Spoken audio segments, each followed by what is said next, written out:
afternoon, South Africa. Welcome to Afternoon Express. Happy Friday. I'm Bonnie Mbuli.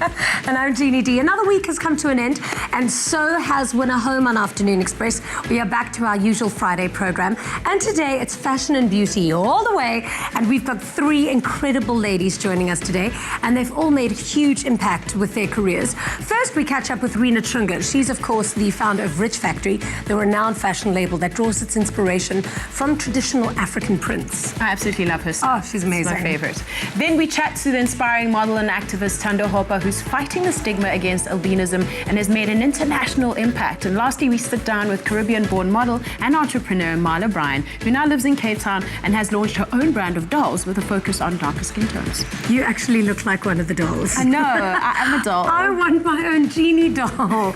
And for those who caught the emotional finale to Winner Home last week, I'm sure you're wondering which of the three homes our lucky winner will choose. So we caught up with her at the gala event where she chose her brand new house. First up, fashion designer and entrepreneur Rina Chunga has spent the better part of the past 5 years dedicated to growing her brand Rich Factory, which started as a side project. In varsity, she created fashion using Zambian prints to make some extra money, and now it has become one of the most respected contemporary fashion brands in the country. Now, fashion designer and entrepreneur Rina Chunga has spent the better part of the past 5 years dedicated to growing her brand, Rich Factory. What started out as a side project in varsity, she created a fashion brand using Zambian prints to make some extra money. And now it's become one of the most respected contemporary fashion brands in the country and soon the world. Welcome to Afternoon Express. Thank you. Geez, the pressure. Oh, no pressure. I mean, you've been here before. Yes, I have. But I want to ask you, what happened the last time you were here? You had all of your whole collection stolen from you. Your tailor stole it your wasn't stuff. my entire collection, but it was, we had a wedding coming up, so it was somebody's whole bridal party. And you know, if you're African, that's 2 outfits per person and 3 outfits for the bride and the groom. So my tailor had left with all of that. But I was here acting chilled like it was okay. We figured it out. But you get stolen from a lot, because didn't that also happen to you again with somebody stealing a design from you for rugs, I think it was? No, that's a lady from the Ninevites. In reference to that, we were going to ask Rina how she feels that South African designers can protect their brands and protect their designs from being stolen. And can you actually do that? And are there ways? I think in a perfect world you can, but not really. There aren't that many things out there to protect designers. Even if you get something trademarked, even if they make this dress but they put a belt on it, then it's not the same thing. So it's not copied. They have to do it exactly as it is. Wow. So I mean, I respect her for going out there and really putting it on social media, and she pressed for it and said, guys, this is what happened. Wow. That's crazy. Yeah. Okay, let's go to Rich Factory. How did you come up with the name? It's an acronym for my name, Rina Chunga. My dad came up with it, The factory was just to add a little. Wow. It sounds rich. Yeah. It's very bespoke. Now, Rina, the last time you were here, we spoke about you struggling with an autoimmune disease, and then later you actually found out it was lupus. How did you actually eventually find out it was lupus, and how are you dealing with it? Because I follow you on Instagram, and you're very open and generous in sharing your struggles and your daily challenges concerning it. So for me to finally, apparently, so I got admitted in hospital in July. And I went to my doctor at the time and I said to him, well, this is lupus. This is what my doctor said before. And he's like, you didn't get the test done properly. So there's apparently a whole lot of other tests that you have to do. In that time I was admitted, they did confirm it was lupus, which I was like, I knew, which is fine. But dealing with it it's been a roller coaster, but now that I'm on the proper medication, I'm much better and stronger. Yeah, and clearly one of the people who are most supportive and is a champion in your life is your bae, who you've been with for 9 years, and you're about to get married to him. Very excited about that. Thank you. Yeah. He's been very supportive. I mean, especially because you have to deal with a lot of mental sort of emotional challenges having a disease like that, and he's very supportive. He's That's great. Beautiful. And you'll be designing your own wedding dress? I am. How is it going to be fully printed? I haven't decided yet. So what I've done is I've already made 2 dresses that I fell in love with for like 2 weeks each, and then I got over them. So I just decided I'm going to play it by ear. I'm going to make 4 different dresses, and then on the day, women, we are different women. I would wear all 4 if I were you. If I can, I'll definitely wear all 4, but it just depends on who I am on the day, and I'll go with that dress. Oh, I love that. I love that. It must be so hard if you're a designer just to pick one. Like The already, pressure, I can't yeah. even think of. So that's why I would go all 4. Just going through your collection on Instagram, I was like, I want that, I want that, I want that. You want everything, yeah. And I love how you say who I am on the day. I mean, we feel like that all the time. Yeah, like exactly. today, Money I'm more than this. me. Yeah, I'm a weirdo. I'm definitely a weirdo. And Jeannie counsels me just before the show every single day. So one of your muses is Nomzamo, because she absolutely amazing, loves is your she? clothing. And how does it feel seeing her just travel the world and take your designs to some of the most prestigious spaces? I think it's awesome. I mean, I couldn't have asked for anything more. Like you said, she gets to travel everywhere. So the dresses are put on a global platform. I mean, they've been to the BET Awards, to Cannes. It is really amazing. And of course, because she's gorgeous and she has the perfect body, of course you want to work with her. Everything looks great on her. Amazing. Yeah. Now let's discuss your dresses. One thing that stands out for me, other than the bold prints, of course, is that they're all really very well made. Now you can get a grand design and you can get an amazing fabric, but if it's not really well made, it doesn't do the dress very, a lot of justice. I mean, that must be quite intense. Your designs must be, like, you obviously, this is your lifelong passion. Yeah. What goes into making a rich factory dress? We've definitely worked on getting the pieces as well made as possible, and that's something we're still growing on. The design, one of my favorite things about creating the dresses, I wanted to look good from every angle. So no matter whether they're looking at you from the back, the front, the side, I wanted to have some kind of shape. And that's what I really put into my designs. Yeah, that's what I tell my personal trainer. I just have to look good at every angle, preferably from the bottom looking up. Thank you so much. We're going to be looking at all of your designs a little bit later. Awesome, You can't brought wait. some fashion for us to look at. Yeah, I'm so excited. Now, make sure you stay tuned till later when we show you Rina's designs. But after the break, we chat to another inspiring African woman in the world of fashion. It's model Thando Hopa, who recently appeared alongside the likes of Diddy, Whoopi Goldberg, and many others in a prestigious international calendar shoot.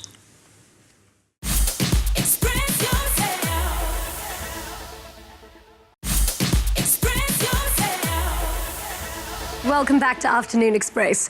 Now, last week, Friday, we witnessed the grand finale of Winner Home Season 4 on Afternoon Express. After 16 weeks of grueling challenges and more than 350,000 votes from viewers, we finally announced our winning design duo, as well as our lucky viewer who walked away with a brand new home.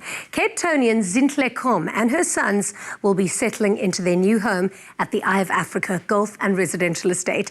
And we caught up with her at the gala event where she revealed which of the 3 fully furnished homes she would be choosing as her own. Congratulations,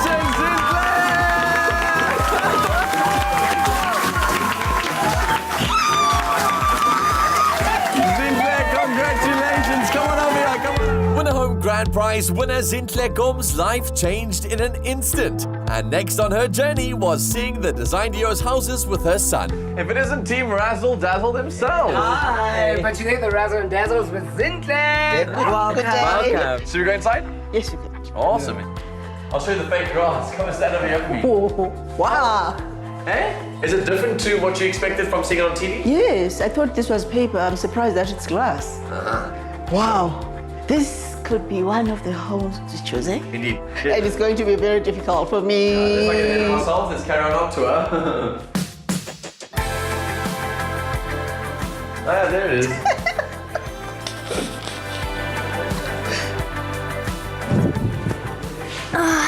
This room is nice. Look at this. And look at the lights. Gorgeous. I don't want anyone in my bed because you have your own room now. Next was a tour of Team House and Leisure's home. Zintle, come inside. Welcome to Team House and Leisure. What do you think? Wow, it's beautiful. I like the colors. I've never thought of the combination. Good job. Love it. Love it. Do you like it? Want some sweets? Yes, please. Let me steal you one. Wow. There you go. Oh, beautiful. It is a beautiful house. They've really poured so much of themselves in here, and each I little can piece is see. perfectly curated. It's all South African designers, so really proud of the work that they've done here. Currently living with friends, Zintle and her children's dreams are coming true with a home to call their own. Like the lights. Wow. So we have some life here as well. I love this. It's beautiful.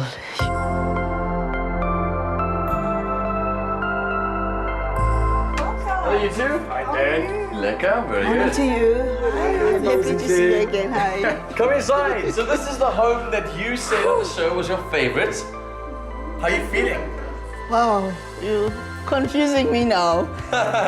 Oh my word. All the nice products that you've got here. And you have the beautiful view, obviously, on the other side of your lounge. All that beautiful color. I know you like color. Yes, totally different. Ah, indeed. Pop and stew, your favorite. Seeing all the gorgeous spaces, Zintle faced a fun but tough decision in selecting a new home. Love the warmth and the orange. Yo, love the taste. I don't know. Where's your mom? Oh, there she is. So Zintle, with that smile, have you made a decision? No, I haven't. No. In fact, it's very difficult for me because these homes are beautiful. They are beautiful, hey? Very much so. And dude, do you have a final decision? No. Not yet? No. Woo! Well, listen, I understand this is a life-changing moment for you. Lots of things to consider here. So let me give you a moment, okay? And we can announce it at the party later. That will help.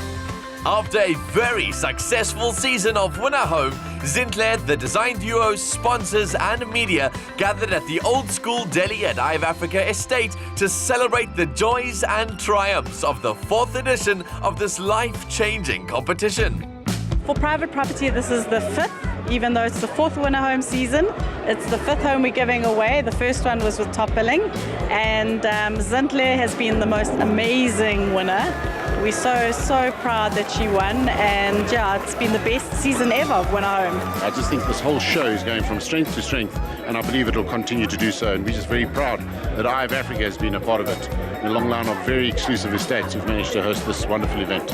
We're excited to always be part of such initiatives. So because the viewers are loving it, and it's all about impacting people's lives. So hence, I think viewers love it, and SFC3 will love it because we get the opportunity to change people's lives.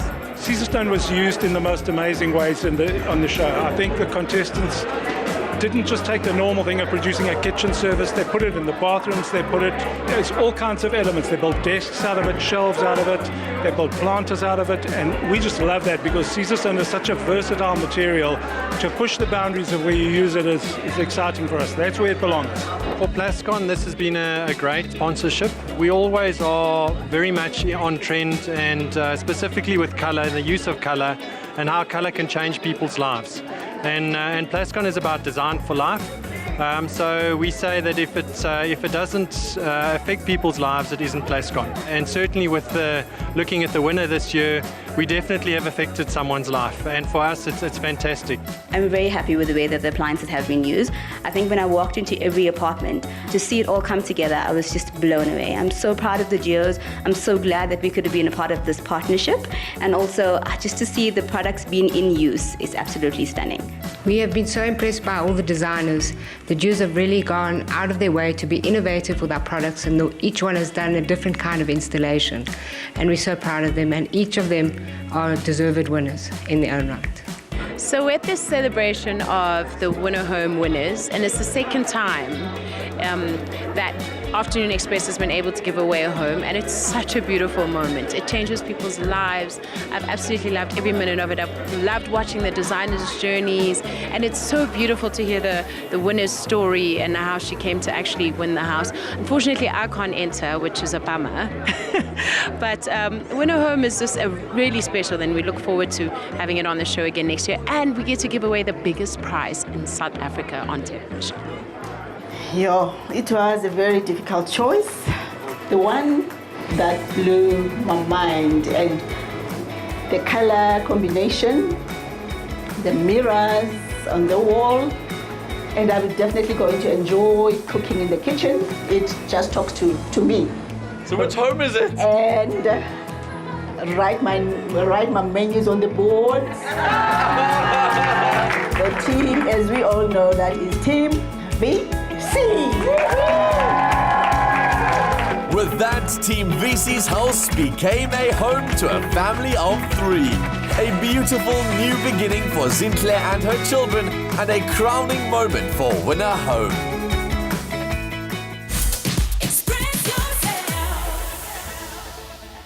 Thando Hopa is a woman of many faces. Model, lawyer, writer, activist, motivational speaker. The list goes on and on. Having gained notoriety in the fashion world of late as one of South Africa's preeminent models, Thando is using her platform to shine a light on social issues important to her and to our country's betterment. And her fight is far from over. It's such a pleasure, though, to welcome a national treasure to the loft today. Welcome to the loft, Thando. Thank you, Bonnie. Wow, I've been marveling at your Marie Claire cover. It looks absolutely gorgeous. Thank you. Yeah. Thank you. So you've gone from being a prosecutor in the sexual offences court to a world-renowned model. Okay, you've got to take me on this journey. Did you always want to be a lawyer and a model growing up, or how did it happen? The funny thing is, actually, I didn't want to be either when I was younger. I wanted to be an actress. That's what I wanted to do. But the journey of law really became possible because my father is the person who said, look, you can't do the whole acting thing. If you want to do the whole acting thing, then you will pay for your own school fees. And I was so upset with him. So the LLB really, was a compromise in that, okay, well, you can be able to express yourself and be somewhat creative, but then also just get, a degree that's considered stable out of it. Absolutely. But it's funny because in that journey, law became such a critical part of who I am now. Because when I became a model, I was actually scouted by Gert Johan. Another thing I never really thought I'd ever go into. Apparently met you in a mall. Yes. He just walked past me and he's like, oh, would you like to do a shoot? And I was like, no, not really. But the funny thing is that I did end up going into it, but it's because my sister said, you know what, here's a platform where you can be able to change perceptions around what albinism is. Yes. And I think, from law, I became a prosecutor, and I believe that just everything I've chosen after my 4th year just had to do with social consciousness. Absolutely. So everything moving forward, it just all tied in. But I do think that law laid that foundation for me. Yeah. And now you're thanking your dad years now later. I'm thanking him. Now, your experience of living with albinism, what has it been like? And then more specifically in the beauty world and fashion industry? Well, when I was younger, having albinism was a bit difficult because I'm also forming a sense of identity. Yeah. And here you are leaving home when you're so perfect. You're just this perfect being. You're whole, you're full, and then you go out into society and people start poking holes at you. They start calling you names. They start not understanding certain things about you that you also don't understand about yourself. Like, why does your eyesight move? Why do your pupils move like this? And why does your head move like this? And you're also, they ask you these questions and you don't know. You also don't know. You're only 5, you're only 6. And then you develop like an extreme awareness of them. Exactly. And also a complex, because it's like, what is wrong with you? And when you left home, there was nothing wrong with you. Yes, your parents knew you did this, and yes, your parents knew that your eyes move, but they never pointed it out to you, so you were perfect. Yes. So when you leave, and all of a sudden, they're just they're poking these holes at what makes you, not like everybody else, it became difficult. And when I was a teenager, when I started really having more of an awareness of my sense of self and how I looked, I really battled, because I looked so different from other kids. And then I started developing a low self-esteem. Yeah. But it was really my parents who really continuously and consistently tried to cultivate a sense of confidence, And then when I went into modeling, I think I had really grown in terms of who I am and how I see myself. But of course, you're still not 100%. And when I decided, okay, let's do this whole thing about modeling and talk about these issues, and you ask, how was it like having albinism in beauty, that world. in the beauty Absolutely. world? First of all, because of the reasons I went into modeling, which was to change perceptions, it dictated so many of the things I did. Firstly... And your approach to them. Exactly. Your premise is completely different. Exactly. Because the first thing would be vulnerability. It requires a level of vulnerability because now you have to speak about issues that are very close to you and you have to open up, you know. And that took some getting used to. And then came really the presentation of how I wanted to look.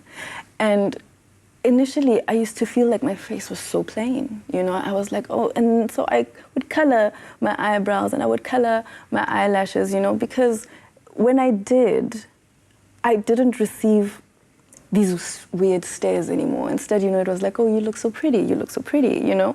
So what I had to really start doing is saying, okay, here are these add-ons and they're great. It's lovely. But the thing about albinism is that it does look like this a lot of the time. It looks sort of with the pale eyebrows and the pale eyelashes. And I had to say, I want it to be presented that way so that you see it. So that when you talk about image diversity, you really see the differences in images. Absolutely. So that kids can always have options. They always have the alternative to say, oh, I look like her and she could do this, you know? Yes. So I know it was a very long way of answering your question. No, but it's perfect. I totally get it because, I mean, there's that internal process for yourself of what am I hiding, what am I revealing, and when am I doing it, and what's influencing that feeling, right, internally. And now you've been chosen to be in the Pirelli calendar along with many greats like Naomi Campbell, Whoopi Goldberg, P. Diddy. How did you feel when you received the news? I didn't know what the Pirelli calendar was. No, honestly, you know, I mean, I want to give you this incredible story, but I didn't know what the Pirelli calendar was. I actually had to find out what it is. And, you know, I heard, oh, okay, there's Whoopi Goldberg, there's Puff Daddy, and it was great to hear that. But when I looked at what the Pirelli calendar was, it was out of my comfort zone because, you know, a lot of news that you receive about the Pirelli calendar is that it's a predominantly nude calendar. And I was like, and then they said, no, well, this year we're going to do something different. So, and they did the whole Alice in Wonderland thing. So when I heard, I was a bit nervous because it would have, you know, really asked me to come out of my comfort zone. Yeah, that's a whole other type of vulnerability. Yes, and it's exactly that. So, so this one, it was about Alice in Wonderland, and they were really talking about, you know, basically just giving the messages in Alice's story to everybody. And saying it's an all-black calendar was basically just symbolic to say, look, this story has messages that belong to everyone. Absolutely. And people need to find themselves in stories. So you have to, it's a level of representation. It talks about representation to say, okay, you know what, Alice can be, you know, Asian, Alice can be black. The fact that it was an all-black calendar was just purely symbolic, you know. Yes. So it was incredible to be with those people, Wow, we're really proud of you. And thank you so much for lending the power of your voice to conscientizing people to inclusiveness and the power of inclusiveness. Thank you. Thank you. An example of how far sheer determination, courage, and unapologetic honesty can take you. Thando Hopa, thank you so much for your continued fight to ensure everyone in our great country has a voice and is heard. And of course, congratulations on your new calendar. After the break, we're in the kitchen and Chef Clem is putting a new spin on an all-time classic. We're making burgers glazed in a creaminaise barbecue sauce.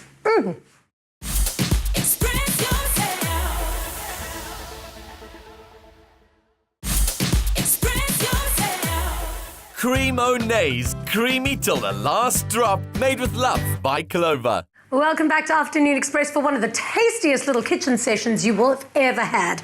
Now, having a braai isn't just a pastime for South Africans. It's a culture.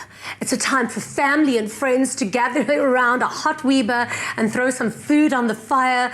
Creaminaise is encouraging you to break out your tongues, heat up your coals, and add some smoothness to your life with these delicious burgers glazed with white Creaminaise barbecue sauce.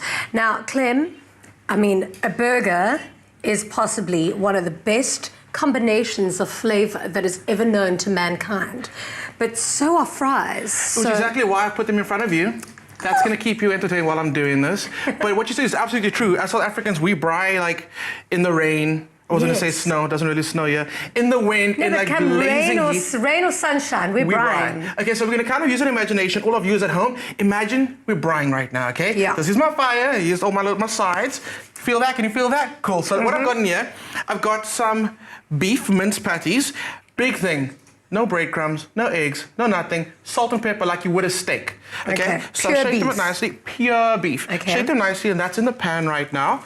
And you can see it sizzling out beautifully. You could easily do this on a braai grid at home. Delish. Great smoky flavor in your patties. All right. I'm going to make a white barbecue sauce. Quite weird, because we always know about the dark barbecue sauce, those brown ones. Yeah. White barbecue sauce is a thing. Okay. So it's really great. It's really I'm going to easy. have to test this out. Absolutely. So we've got some cream mayonnaise going into a bowl right now. Delish. I'd say that's about enough. So you got that beautiful, tangy, creamy flavor, which is perfect for basting any meat. Chicken, beef, lamb, really amazing. Yeah. Next goes Just that it's on its own makes a really good dip for the fries as well. Exactly. It's a win-win. Barbecue spice goes in. Yum. Mustard seed. I am obsessed with mustard seed right now. The flavor is so amazing, so pungent, like super tangy. And then Worcester sauce. Ooh. So what we're going to do is we're going to give that a good mix. Just like that. And we're going to start glazing our patties with the sauce. Which is quite crazy. And it doesn't even change the color that much. I thought it was going to make it brown. No, there's a slight change in color, nothing too crazy. Okay. So we're going to start basting the burger. So the idea is that while the burger's been cooking, it's been losing fat. It drips out. We're going to add the fat back into it with this beautiful creminaise glaze. We're going to start just basting over a very high heat. So it's going to start. It's going to be so delicious. It's going to. It's going to start crusting up as well, and that's going to be. It's all about umami, and that's exactly what this glaze is going to give you. So I'm going to just do one more little one over there. Yeah. We're going to turn it over. Then a little turn. And we're going to start building up that crust. So I'm going to actually give you the bowl, and if you would just glaze. I'll glaze the and other you turn. side. Okay, this is great teamwork. I'm enjoying this. Oh, can you smell that? Yeah, this is amazing. That's such an amazing smell. So while you're doing that. This is the smell of summer. It really, really is.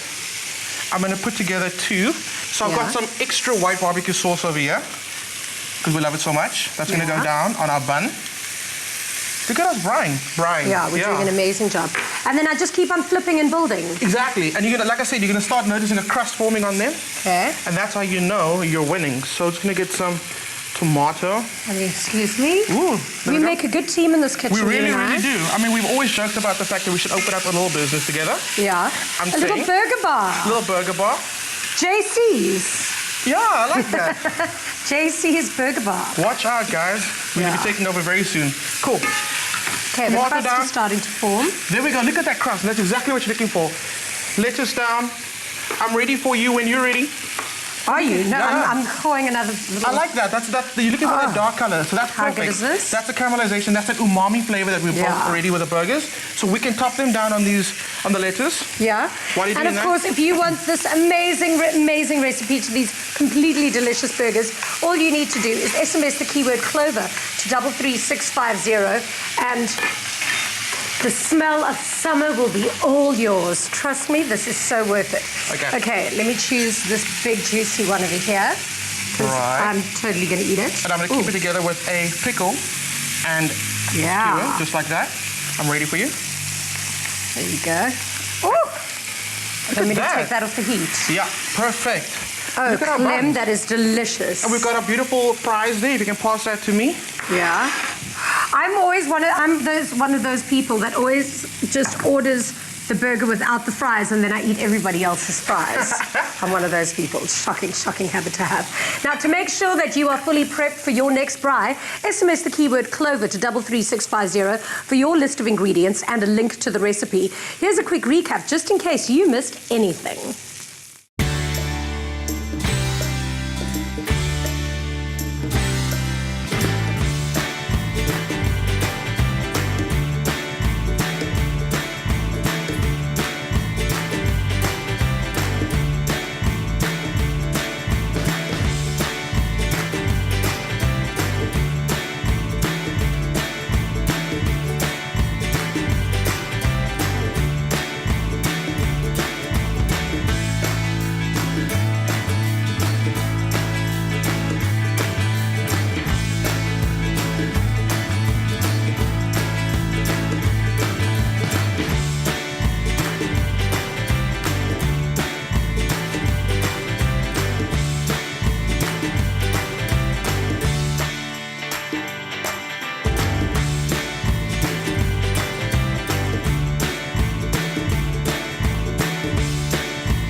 Made with love by Clover. It's all just too delicious. Coming up after the break, we meet model and entrepreneur Marla Bryan, who has created her own line of dolls that celebrate African beauty. Plus, we look at some new designs from Rich Factory.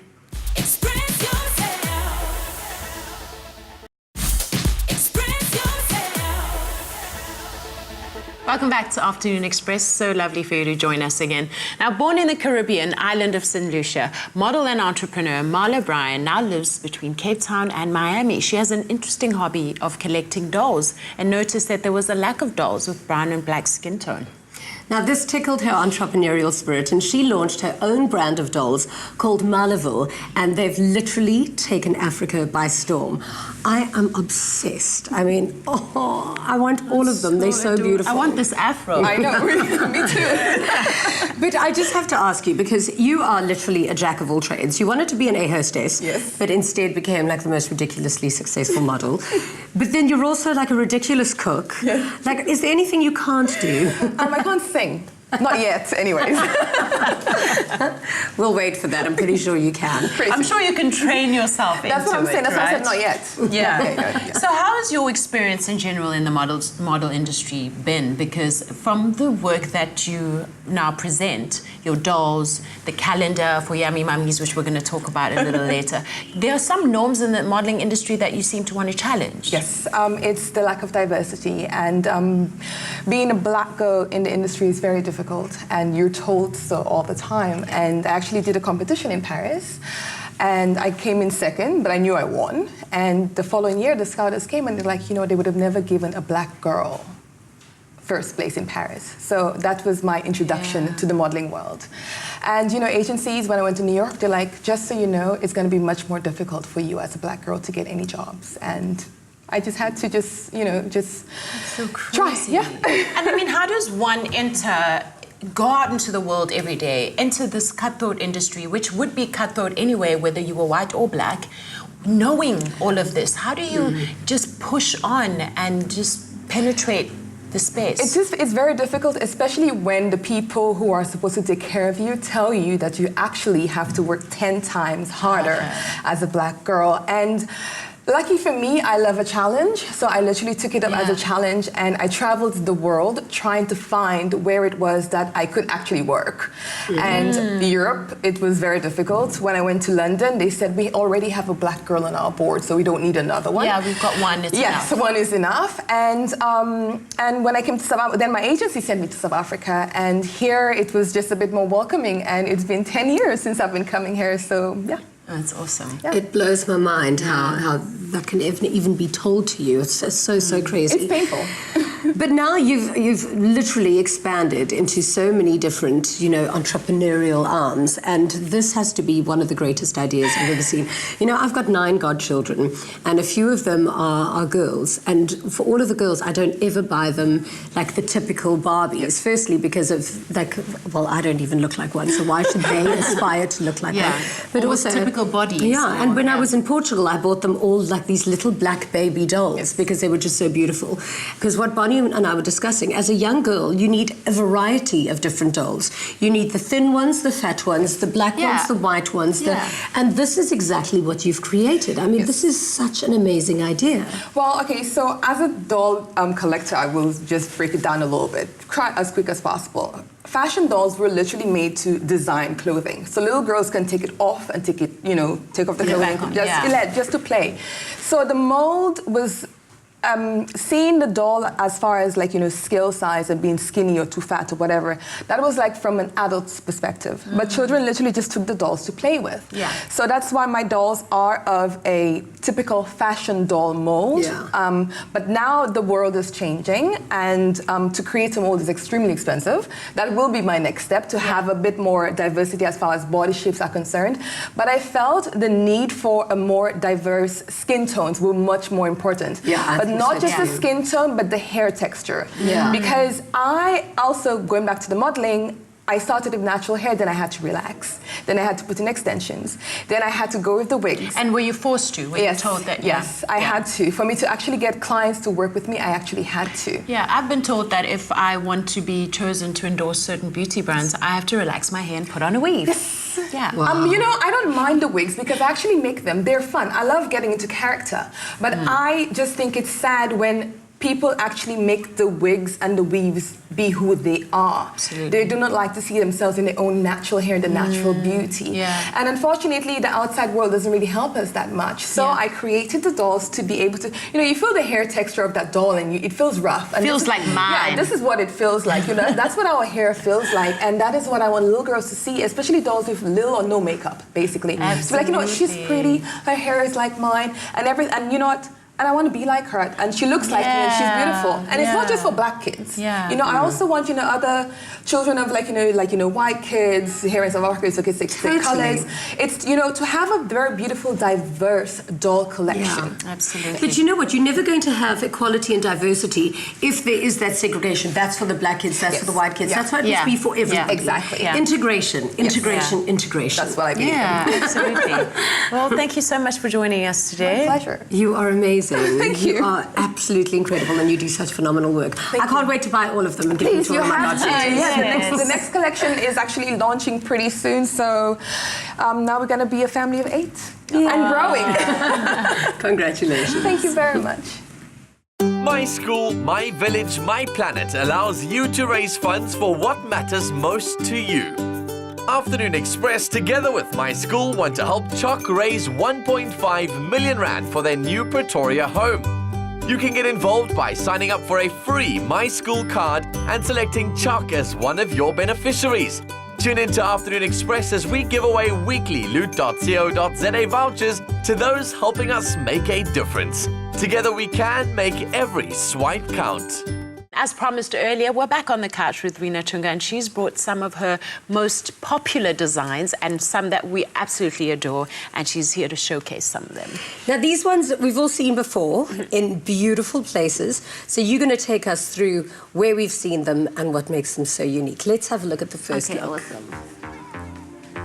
Oh, I mean, that is just so beautiful. So this first look is a look that Nomzamo wore last year for the Simon Savella Awards. Yeah. Everybody still asked for this dress and they want it as is, in the same print. They want to look as good as she did that day. So I thought, let's bring back the favorite pieces and show them off. Love. All right, now this piece is absolutely gorgeous because it is just full of drama. I'm obsessed with it. So much drama. It's so regal. So yeah, that's what I was going for, a very regal, you know, African print, you don't normally get to see it so elegant, and I thought of this elegant African woman. That's what I was going for. And I mean, you can make it a dress, you can have it as a coat, you can open it up, you can close it, and just the drama. Like you said, I love all the pieces to have a bit of drama in them. But you know, you said African print you don't always see as being elegant. I think your dresses are incredibly elegant. That's what I'm really going for. That's what I want to bring. Very elegant. They're all red carpet ready. Let's have a look at the next one. Where have we seen this beautiful piece of art? I've been making this dress since 2009 and it sells out every single time. It's called the Infinity dress. Yeah. And this dress has been copied a lot, This dress has. So this is one of the ones I'm trying to get trademarked. So this one, you can wear it in so many different ways, and that's what makes it great. If you want to show off the girls, you can. If you want to cover up, you can do that too. That's why it's one of our favorite. Of course, that slit. Every girl loves a slit. I'm particularly in love with that headpiece that you matched with this dress. Did you sew it that way, or is it just a way of tying it? It's the way of tying it. So you've got to teach me. I definitely will. I definitely will. Okay, now this next dress is just phenomenal. Like this, I want to see on the red carpet at the Oscars. I think we're all dying to see this dress on the red carpet. So we made this dress for the Luries. They were looking for something dramatic, and actually I had designed this dress as my wedding dress, but I couldn't wait to see it on somebody. That's why we used it for the Luries. Oof, this dress is exquisite. Oh my word, but yes, you have to wear this as your wedding dress. I have to design something better than this for my wedding dress. I mean, I really want that dress, and I'd need to get implants for it.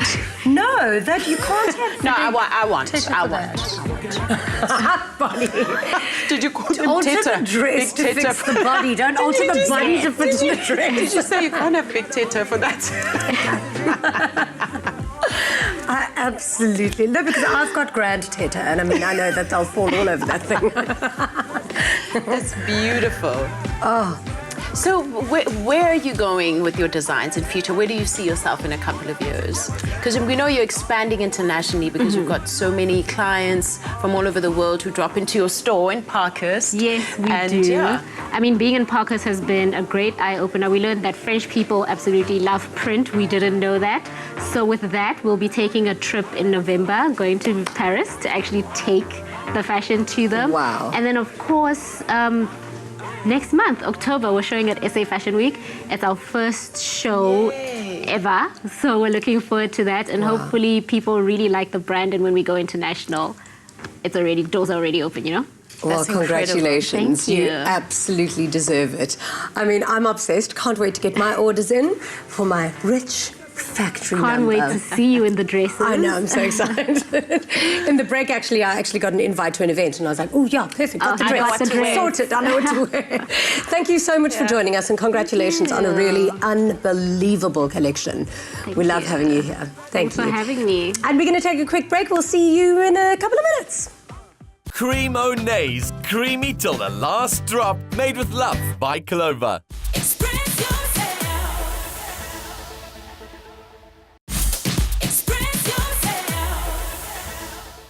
Welcome back to Afternoon Express. We've come to the end of the show, sadly, and also to celebrate these beautiful burgers that Clem made. They Well, look I didn't gorgeous. I was about to say, you did it. I just stood there. Thank you. So Wow, Jeannie, these are so something looks juicy. very different about you. I've seen it gradually change throughout the show. You too. I can't quite put my finger on it, but I mean, you look amazing. I can say that I'm feeling a lot of heat up at the top of my head. I don't know what it is. And I love the highlights. Oh, thank you. I love a good highlight. The same way as I love a good burger. This is absolutely delicious. Thank you so much, Kim. Anytime. You certainly did outdo yourself. And some Thanks, creme anglaise. I'll have the patty. You can keep the cards. Okay, summer. Because summer. Because summer. I'm having a summer body emergency. Okay. I'm feeling a bit like, I don't know, should I just dig in then, bun and all? Yeah, please do. And of course, catch us again on Monday, same time, same place, when we sit down with renowned actress Chisiwe Zikubu and her partner Mandisa Nduna, who recently opened up to the media about their relationship. Scandalous. Love a new relationship. I'm in a relationship with this burger right now. I'm in a relationship with this burger right now. Thank you so much. We'll see you again on Monday. Good night and happy eating. Happy eating.